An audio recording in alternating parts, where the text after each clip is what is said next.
அனைவருக்கும் மக்கள் மருத்துவத்தின் அன்பு கலந்த வாழ்த்துக்கள். மருத்துவம் அல்லாத ஒரு சந்தேகம் சில பேருக்கு வருது. உதாரணமா சயின்டிபிக் தொடர்பா கேட்கிறாங்க. என்னன்னா, இப்ப நம்ம நாட்டை பொறுத்த வரைக்கும் அணு ஆராய்ச்சி பண்றாங்க இல்லையா, அணு வச்சு ஆராய்ச்சி பண்றாங்க. அதே போல பார்த்தாக்கா ராக்கெட் கண்டுபிடிச்சு சந்திரனுக்குலாம் அனுப்புறாங்க. இது மாதிரிலாம் நம்ம சயின்டிபிக்கா பண்றோம்ல. இதே போல உலக அளவில் சயின்டிபிக்கா நிறைய ஆராய்ச்சி நடந்துகிட்டு இருக்கு. இந்த சயின்டிபிக்கா டெக்னிக்கலா பண்றதுல நிறைய மிஸ்டேக்ஸ் வரதானே செய்யும் கண்டிப்பா. ஆனா இந்த உலகம் நம்மளை எப்படி நம்ப வைக்குதுன்னா, நாங்க பண்ற ஆராய்ச்சி எல்லாமே சக்சஸ் தான் போது நம்ப வைக்குதா இல்லையா. ஆனாலும் இதுல நிறைய பேருக்கு சந்தேகம் இருக்குது. உதாரணமா சொல்றேன், சில விஷயங்கள் நீல் ஆம்ஸ்ட்ராங் போய் நிலால கால் வச்சாருங்கிறாங்க.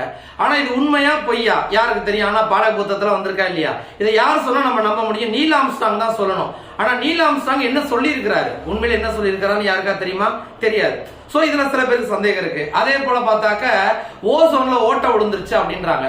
ஓசோன்ல ஓட்ட விழுந்துருச்சுன்னு அதை பத்தி சயின்டிபிக்கா பார்த்தா ஒண்ணும் தெரியல. ஆனா உலகம் முழுக்க நம்புறோமா இல்லையா? பாட புத்தகத்துல வந்துருச்சு, எல்லாருமே நினைக்கிறோம் ஓசோன்ல ஓட்ட விழுந்துச்சு நம்புறோமா இல்லையா?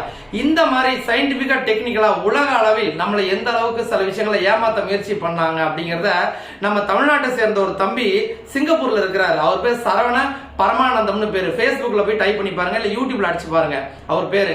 அவர் இந்த மாதிரி நம்மள எந்த அளவுக்கு நம்மள ஒரு 20-30 வருஷமா இல்ல அதிகபட்சம் 50 வருஷமா கூட நம்மள இந்த உலக விஞ்ஞானிகள் ஏமாத்த முயற்சி பண்ணாங்கிற அருமையான பதிவு போட்டிருக்கிறாரு. எப்பவுமே மருத்துவத்தை மட்டும் கத்துக்கிறது இல்ல, நம்மள சுத்தி நடக்கிற சயின்டிபிக் டெக்னிக்கல் அந்த தில்லுமுலையும் நம்ம தெரிஞ்சு வச்சுக்கணுமா இல்லையா. இந்த மாதிரி விஷயங்களுக்காக தான் அவர் ஒரு சேனல் நடத்திட்டு இருக்கிறாரு. நீங்க போய் பாருங்க, ரொம்ப தெளிவா பேசி இருக்கிறாரு.